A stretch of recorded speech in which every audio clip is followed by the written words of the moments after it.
This one, might have listened to this one before with me, but the last question was asked for the first time, half in jest, on May 21st, 2061, at a time when humanity first stepped into the light. The question came about a result of a $5 bet over highballs, and it happened this way. Alexander Adele and Bertram Lupov were two of the faithful attendants of Multivac. As well as any human beings could, they knew what lay behind the cold, clicking, flashing face, miles and miles of face, of that giant computer. They had at least a vague notion of the general plan of relays and circuits that had long since grown past the point where any single human could possibly have a firm grasp of the whole. Think about a self-replicating AI computer that just builds itself to the point where humanity doesn't even know how it's constructing itself anymore. Multivac was self-adjusting and self-correcting. It had to be, for nothing human could adjust and correct it quickly enough or even adequately enough. So Adele and Lupov attended the monstrous giant only lightly and superficially, yet as well as any man could. And this was written in like 1949 or something. It's such an impressively written story. That's just why he's the grandfather of science fiction. They fed it data, adjusted questions to its needs, and translated the answers that were issued. Certainly they and all others like them were fully entitled to share in the glory that was Multivac's. For decades, Multivac had helped design the ships and plot the trajectories that enabled man to reach the moon, Mars, and Venus, but past that, Earth's poor resources could not support the ships. Too much energy was needed for the long trips. Earth exploited its coal and uranium with increasing efficiency, and there was only so much of both. But slowly, Multivac learned enough to answer deeper questions more fundamentally on May 14th, 2061. What had been in fact, what had been theory became fact. The energy of the sun was stored, converted, and utilized directly on a planet-wide scale. All Earth turned off its burning coal, its fissioning uranium, and flipped the switch that connected all of it to a small station 1 mile in diameter, circling the Earth at half the distance of the moon. All Earth ran by invisible beams of sun power. 7 days had not sufficed to dim the glory of it, and Adele and Lupov finally managed to escape from the public function to meet in quiet where no one would think of looking for them, in the deserted underground chambers where portions of the mighty buried body of Multivac showed, unattended, idling, sorting data with contented, lazy clickings. Multivac, too, had earned its vacation, and the boys appreciated that. They had no intention originally of disturbing it. They brought a bottle of wine with them, and their only concern at the moment was to relax in the company of each other and the bottle. It's amazing when you think of it, said Adele. His broad face had lines of weariness in it, and he stirred his drink slowly with a glass rod, watching the cubes of ice slur clumsily about. All the energy we can possibly ever use for free. Enough energy, if we wanted to draw on it, to melt all Earth into a big drop of impure liquid iron and still never miss the energy so used. All the energy we could ever use forever and forever and forever. Lupov cocked his head sideways. He had a trick of doing that when he wanted to be contrary, and he wanted to be contrary now, partly because he had to carry the ice and glassware. Not forever, he said. Oh, hell, just about forever, till the sun runs down, Bert. That's not forever. All right, then, billions and billions of years. 20 billion, maybe? Are you satisfied? Lupov put his fingers through his thinning hair, as though to reassure himself that some was still left, and sipped gently at his own drink. 20 billion years isn't forever. Well, it will last our time, won't it? So would the coal and uranium. All right, but now we can hook up each individual spaceship to the solar station, and it can go to Pluto and back 1 million times without ever worrying about the fuel. You can't do that on coal and uranium. Ask Multivac if you don't believe me. I don't have to ask Multivac. I know that. And stop running down what Multivac's done for us, said Adele, blazing up. It did all right. Who says it didn't? What I say is the sun won't last forever. That's all I'm saying. We're safe for 20 billion years, but then what? Lupov pointed a slightly shaky finger at the other, and then don't just say we'll switch to another sun. There was silence for a while. Adele put his glass to his lips occasionally, and Lupov's eyes slowly closed. They rested. Then Lupov's eyes snapped open. You're thinking we'll switch to another sun when ours is done, aren't you? I'm not thinking. Sure you are. You're weak on logic. That's the trouble with you. You're like the guy in the story who was caught in a sudden shower and who ran to a grove of trees and got under one. He wasn't worried, you see, because he figured when one tree got wet through, he would just get under another one. I get it, said Adele. Don't shout. When the sun is done, the other stars will be gone too. Darn right they will. And it all had a beginning in the original cosmic explosion, whatever that was, and it'll have an end when all the stars run down. Some run down faster than others. Hell, the giants won't last 100 million years. The sun will last 20 billion years, and maybe the dwarfs will last 100 billion for all the good they are. But just give us 1 trillion years and everything will be dark. Entropy has to increase to maximum. That's all. I know about entropy, said Adele, standing on his dignity. The hell you do. I know as much as you do. Then you know everything's got to run down someday. All right, who says they won't? You did, you poor sap. You said we had all the energy we ever needed forever. You said forever. It was Adele's turn to be contrary. Maybe we can build things up again someday. Never. Why not? Someday. Never. Ask Multivac. You ask Multivac. I dare you. $5 says it can't be done.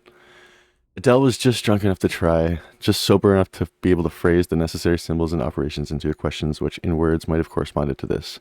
Will mankind one day, without the net expenditure of energy, be able to restore the sun to its full youthfulness even after it had died of old age? Or maybe it could be put more simply like this. How can the net entropy of the universe be massively decreased? Multivac fell dead and silent. The slow flashing lights ceased. The slow flashing of lights ceased. The distant sounds of clicking relays ended. Then, just as the frightened technicians felt they could hold their breath no longer, there was a sudden springing to life of the teletype attached to that portion of the multivac. 5 words were printed. Insufficient data for meaningful answer. No bet, whispered Lupov. They left hurriedly. By the next morning, the two, plagued with throbbing head and cottony mouth, had forgotten about the experiment. Now, flash forward like 1,000 years or something. Geraldine, and Geraldette 1 and 2 watched the starry picture of the visiplate change as the passage through hyperspace completed in its non-time lapse. At once, even the even powdering of stars gave way to the predominance of a single bright marble disk centered. That's X-23, said Jared confidently, his thin hands clamped tightly behind his back and the knuckles whitened. The little Geradettes, both girls, had experienced the hyperspace passage for the first time in their lives and were self-conscious over the momentary sensation of inside-outness. They buried their giggles and chased one another wildly about their mother, screaming, "We've reached X-23! We've reached X-23!" "Quiet, children," said Geraldine sharply. "Are you sure, Jared?" "What is there to be sure? What is there to be but sure?" asked Jared, glancing up at the bulged, featureless metal just under the ceiling. It ran the length of the room, disappearing through the wall at either end. It was as long as the ship. Jared scarcely knew a thing about the thick rod of metal, except that it was called a microvac, as opposed to the multivac from Chapter 1. That one asked it questions if one wished, that one did not, that if one did not, it still had its task of guiding the ship to a pre-ordered destination, of feeding on energies from the various subgalactic power stations, of computing the equations for the hyperspatial jumps. Jared and his family had only to wait and live in the comfortable residence quarters of the ship. Someone had told Jared that the AC at the end of microvac stood for analog computer in ancient English, but he was on the edge of even forgetting that. Geraldine's eyes were moist as she watched the visiplate. "I can't help it. I feel funny about leaving Earth." "Why, for Pete's sake?" demanded Jared. "We had nothing there. We'll have everything at X-23. You won't be alone. You won't be alone. You won't be a pioneer. There are over 1 million people on the planet already. Good Lord, our great-grandchildren will already be looking for new worlds because X-23 will be overcrowded." Then, after a reflective pause, "I tell you, it's a lucky thing the computers worked out interstellar travel with the way the race is growing." I know, said Geraldine miserably. Geraldette 1 said promptly, "Our microvac is the best microvac in the world." "I think so too," said Jared, tousling her hair. It was a nice feeling to have a microvac of your own, and Jared was glad he was part of his generation and no other. In his father's youth, the only computers had been tremendous machines taking up 100 square miles of land. There was only one to a planet, planetary ACs they were called. They had been growing in size steadily for 1,000 years, and then all at once came refinement. In place of transistors had come molecular valves, so that even the largest planetary AC could be put into the space of only half the volume of a spaceship. And the size of things would obviously get smaller faster than he predicted. That's the one thing. Obviously he couldn't predict how fast we'd get things to go smaller, but Jared felt uplifted, as he always did, when he thought that his own personal microvac was many times more complicated than the ancient and primitive multivac that had first tamed the sun, and almost as complicated as Earth's planetary AC, the largest, that had first solved the problem of hyperspatial travel and had made the trips to the stars possible. "So many stars, so many planets," sighed Geraldine, busy with her own thoughts. "I suppose families will be going out to new planets forever, the way we are now." "Not forever," said Jared with a smile. "It'll all stop someday. No, but not for billions of years. Many billions. Even the stars run down, you know. Entropy must increase." "What's entropy, Daddy?" shrilled Geraldette too. "Entropy, little sweet, is just a word which means the amount of running down in the universe. Everything runs down, you know, like your little walkie-talkie robot, remember? Can't you just put in a new power unit, like with my robot? The stars are the power units, dear. Once they're gone, there are no more power units." Jared at once set up a howl. "Don't let them, Daddy. Don't let the stars run down." "Now look what you've done," whispered Geraldine, exasperated. "How's I to know that I would frighten them?" Jared whispered back. Ask the microvac," wailed Jared at one. "Ask them how to turn the stars on again." "Go ahead, Geraldine. It'll quiet them down." No, honeys, I'll ask the microvac. Don't worry, he'll tell us. He asked the microvac, adding quickly, print the answer. Jared cupped the strip of thin cellulose and said cheerfully, see now, the microvac says it'll take care of everything when the time comes, so don't worry.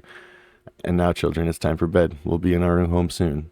Jared read the words on the cellulose again before destroying it. Insufficient data for meaningful answer. He shrugged and looked at the visiplate. X-23 was just ahead. VJ-23X of Lammoth stared into the black depths of the three-dimensional small-scale map of the galaxy and said, are we ridiculous, I wonder, in being so concerned about the matter? MQ-17J of Nikron shook his head. I think not. You know the galaxy will be filled in 5 years at the present rate of expansion? Both seemed in their early 20s. Both were tall and perfectly formed. Still, said VJ, I hesitate to submit a pessimistic report to the Galactic Council. I wouldn't consider any other kind of report. Stir them up a bit. We've got to stir them up. VJ sighed. Space is infinite. 100 billion galaxies are there for the taking. More. 100 billion is not infinite, and it's getting less infinite all the time. Consider, 20,000 years ago, mankind first solved the problem of utilizing stellar energy, and a few centuries later, interstellar travel became possible. It took mankind 1,000,000 years to fill one small world, and then only 15,000 years to fill the rest of the galaxy. Now the population doubles every 10 years. VJ-23X interrupted. We can thank our immortality for that. Very well, immortality exists, and we have to take that into account. I admit it has its seamy side, this immortality. The Galactic AC has solved so many problems for us, but in solving the problems of preventing old age and death, it has undone all its other solutions. Yet you wouldn't want to abandon life, I suppose. Not at all, snapped MQ-17J, softening it at once to, not yet. I'm by no means old enough. How old are you? 223, and you? I'm still under 200. But to get back to my point, population doubles every 10 years. Once this galaxy is filled, we'll have another filled in 10 years. Another 10 years, we'll have 2 more filled. Another decade, 4 more. In 100 years, we'll have filled 1,000 galaxies. And in 1,000 years, 1,000,000 galaxies. In 10,000 years, the entire known universe. Then what? VJ-23X said, as a side issue, there's a problem of transportation. I wonder how many sun power units it will take to move galaxies of individuals from one galaxy to the next. Very good point. Already mankind consumes 2 sun power units a year. Most of it's wasted. After all, our own galaxy alone pours out 1,000 sun power units a year, and we only use 2 of those. Granted, but even with 100% efficiency, we can only stave off the end. Our energy requirements are going up in a geometric progression even faster than our population. We'll run out of energy even sooner than we run out of galaxies. A good point. A very good point. We'll just have to build up new stars out of interstellar gas or out of dissipated heat. There may be some way to reverse entropy. We ought to ask the Galactic AC. VJ-23 was not really serious, but MQ-17J pulled out his AC contact from his pocket and slapped it on the table before him. I've half a mind to, he said. It's something the human race will have to face someday. He stared somberly at his small AC contact. It was only 2 inches cubed and nothing in itself, but it was connected through hyperspace with the Galactic AC that served all mankind. Hyperspace considered, it was an integral part of the Galactic AC. MQ-17J paused to wonder if someday in his immortal life he would get to see the Galactic AC. It was on a little world of its own, a spider webbing of force beams holding the matter within which surges of submasons took the place of old clumsy molecular valves. Yet despite its subetheric workings, the Galactic AC was known to be a full 1,000 feet across. MQ-17J asked suddenly of his AC contact, can entropy ever be reversed? VJ-23X looked startled and said at once, oh, say, I didn't really mean to have you ask that. Why not? We both know entropy can't be reversed. You can't turn smoke and ash back into a tree. Do you have trees on your world? Asked MQ-17J. The sound of the Galactic AC startled him into silence. Its voice came in thin and beautiful out of the small AC contact on the desk. It said, there's insufficient data for a meaningful answer. VJ-23 said, see. The 2 men thereupon returned to the question of the report they were to make to the Galactic Council. Alright, this is where it gets trippy. Now you're like super far in the future. Z Prime's mind spanned the new galaxy with a faint interest in the countless twists of stars that powdered it. He had never seen this one before. Would he ever see them all? So many of them, each with its own load of humanity, but a load that was almost dead weight. More and more, the real essence of men was to be found out here, in space. Minds, not bodies. The immortal bodies remained back on the planets, in suspension over the aeons. Sometimes they roused for material activity, but that was growing rarer. Few new individuals were coming into existence to join the incredibly mighty throng, but what matter? There was little room in the universe for new individuals. Z Prime was roused out of his reverie upon coming across the wispy tendrils of another mind. I am Z Prime. I am Z Prime, said Z Prime. And you? I am D sub 1. Your galaxy? We call it only the galaxy. And you? We call ours the same. All men call their galaxy, and nothing more. Why not? True, since all galaxies are the same. Not all galaxies. On one particular galaxy, the race of man must have originated. That makes it different. Z Prime said, on which one? I cannot say. The Universal AC would know. Shall we ask him? I'm suddenly curious. Z Prime's mind's perceptions broadened until the galaxies themselves shrunk and became a new, more diffused powdering on a much larger background. So many hundreds of billions of them, all with their immortal beings, all carrying the loads of intelligence, all carrying their load of intelligences with minds that drifted freely through space, and yet one of them was unique among them all in being the original's galaxy. One of them had, in its vague and distant past, a period when it was the only galaxy populated by man. Z Prime was consumed with curiosity to see this galaxy, and called out, Universal AC, on which galaxy did mankind originate? The Universal AC heard, for on every world and throughout space it had its receptors ready. Each receptor led through hyperspace to some unknown point where the Universal AC kept itself aloof. Z Prime knew only of one man whose thoughts had penetrated within sensing distance of Universal AC, and he reported only a shining globe 2 feet across, difficult to see. But how can that be all of Universal AC? Z Prime had asked. Most of it, had been the answer, is in hyperspace. In what form it is there, I cannot imagine. Nor could anyone, for the day had long since passed Z Prime knew where any man had any part of the making of a Universal AC. Each Universal AC designed and constructed its successor. Each during the existence of its million years or more accumulated the necessary data to build a better and more intricate, more capable successor in which its own store of data and individuality would be submerged. The Universal AC interrupted Z Prime's wandering thoughts not with words but with guidance. Z Prime's mentality was guided into the dim sea of galaxies, and one in particular enlarged into the stars. A thought came infinitely distant but infinitely clear. This is the original galaxy of man. But it was the same after all, the same as any other, and Z Prime stifled his disappointment. D sub 1, whose mind had accompanied the other, said suddenly, and is one of these stars the original star of man? The Universal AC said, man's original star has gone nova. It is now a white dwarf. Did the men upon it die? Asked Z Prime, startled and without thinking. The Universal AC said, a new world in such cases was constructed for their physical bodies in time. Yes, of course, said Z Prime, but a sense of loss overwhelmed him even so. His mind released its hold on the original galaxy of man, let it spring back and lose itself among the blurred pinpoints. He never wanted to see it again. D sub 1 said, what is wrong? The stars are dying. The original star is dead. They must all die. Why not? But when all energy is gone, our bodies will finally die, and you and I with them. It will take billions of years. I do not wish it to happen even after billions of years. Universal AC, how may stars be kept from dying? D sub 1 said in amusement, you're asking how entropy might be reversed in direction. And the Universal AC answered, there is as yet insufficient data for a meaningful answer. Z Prime's thoughts fled back to his own galaxy. He gave no further thought to D sub 1, whose body might be waiting on a galaxy trillion light years away, or on the star next to Z Prime's own. It didn't matter.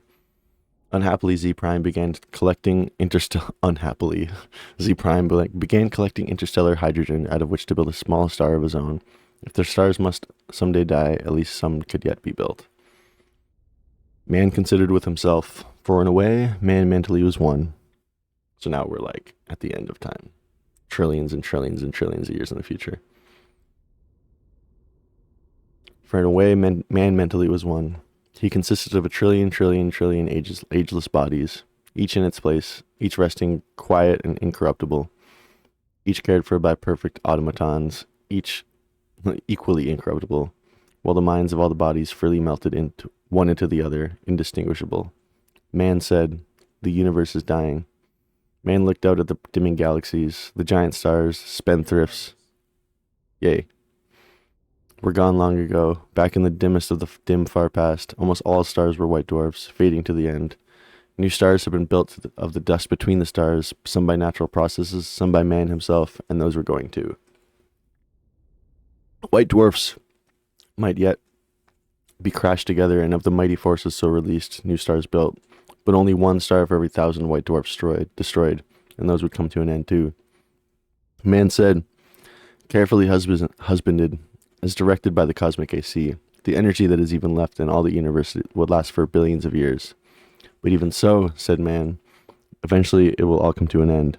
However it may be husbanded, however stretched out, the energy once expended is gone and cannot be restored. Entropy must increase to the maximum. Man said, can entropy not be reversed? Let us ask the cosmic AC.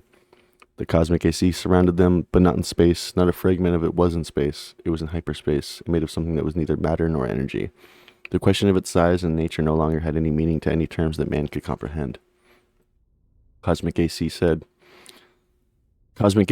man, how may entropy be reversed? Cosmic AC said, there is yet insufficient data for a meaningful answer. Man said, collect additional data. The cosmic AC said, I will do so. I have been doing so for 100 billion years. My predecessors and I have been asked this question many times. All the data I have remains insufficient.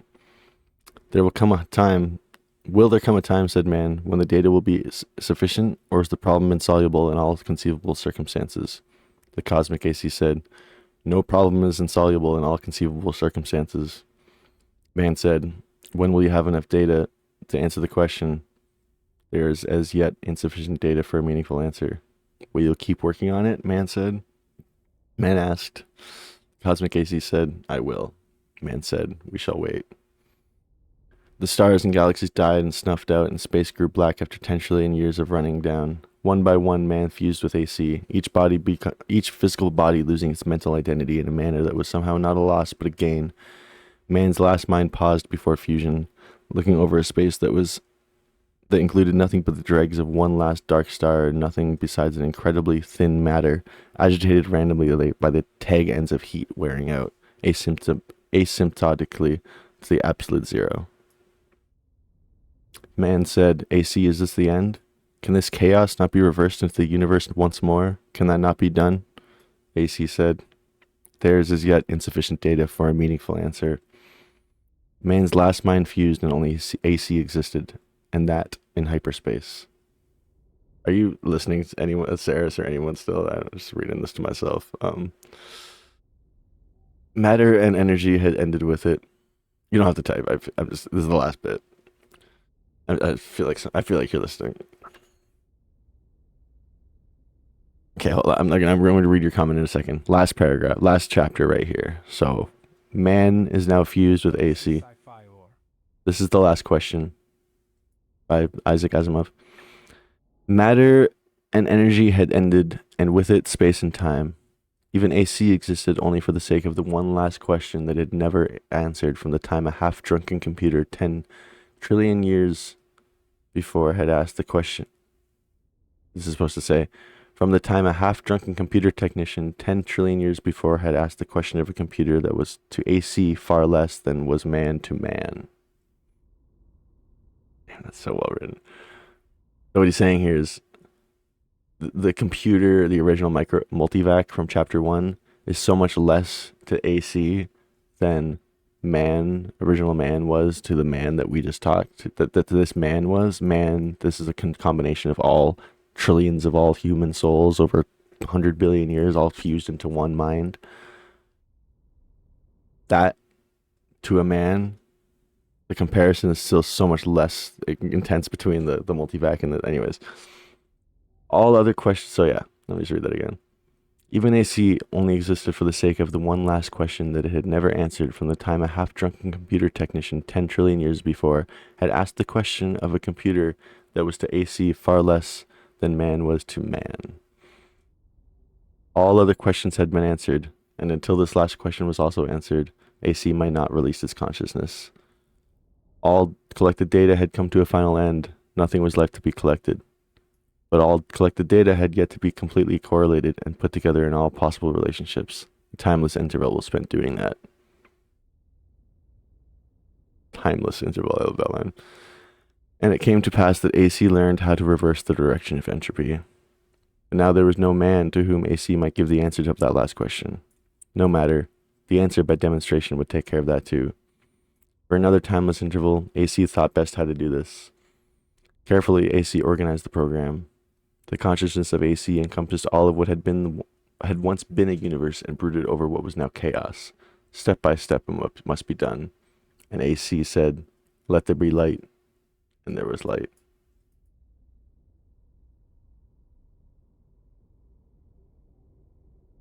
So both the egg and the last question are such beautiful stories because they're written by like clearly really geeky sci-fi like people who like tell a better story than religion's able to tell in a very like, cool way. Like, it's